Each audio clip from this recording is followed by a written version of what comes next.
Hey, Adam, can you give me another favor? Can you do me a favor and hand me that list? Because this guy, I mean, you see him once.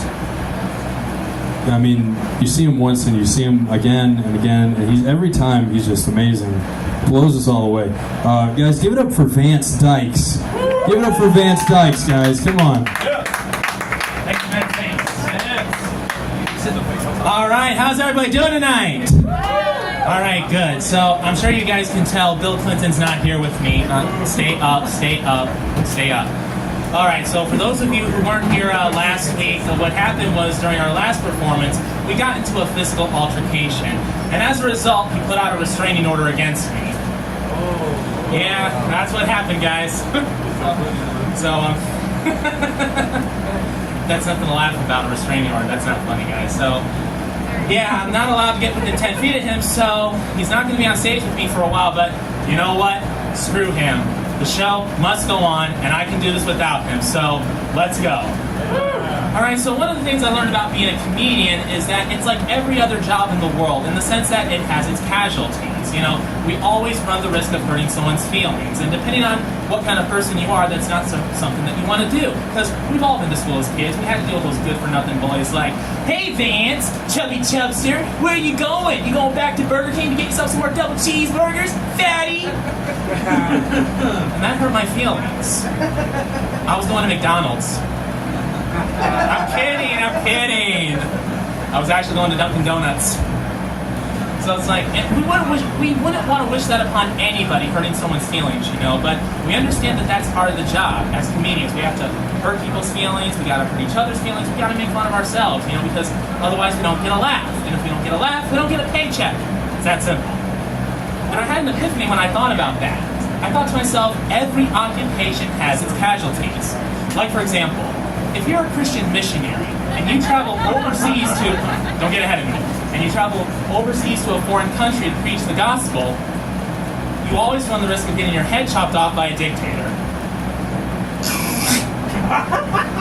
Because Christianity is one of those things that's supposed to promote something that dictators hate with a passion, and that's freedom for the people. The truth shall set you free! So getting back to what I was saying, you know, you're a comedian, you're up here on stage, look out to the audience, you happen to see this woman who's got this, like, scary and weird-looking curly hairdo, and you see it, and you think to yourself, what was she thinking? And then you think to yourself, I could use this in my act. But then you're like, no, I don't want to hurt her feelings. And then you say to yourself, if you don't get a laugh from the audience, you're going to bomb, like the Boston bomber. So you take a chance, you know, you point her out, you go, look at her! Looks like she's got a head full of curly fries. You can tell she works at Arby's. And then that smile turns into a frown, then she's got that evil look on her face, and you can see it in her eyes. She's like, I'm gonna jump you in the parking lot after the show, you just wait. I think it's especially worse if you happen to be a comedic stunt person, because in that case, you run the risk of hurting yourself for a laugh. Like the guys from MTV's Jackass back in the day. Hey guys, I'm John Knoxville with MTV's Jackass, and in this episode of Jackass, I'm gonna punch myself in the face, and we're gonna see what happens. Here we go.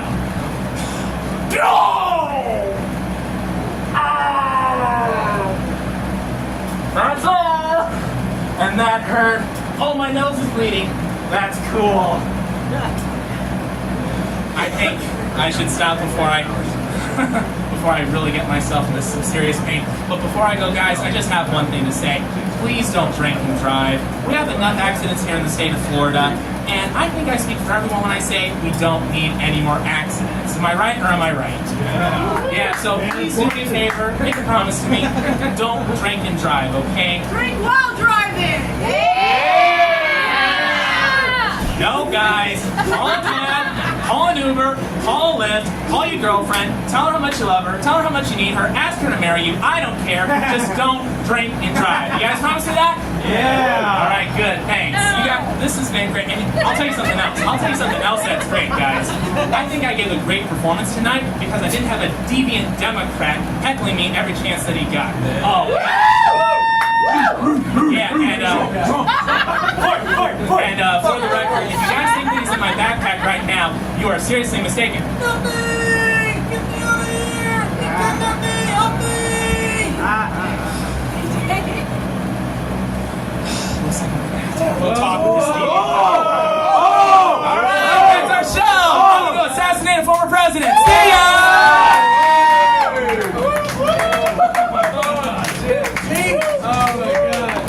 Holy shit.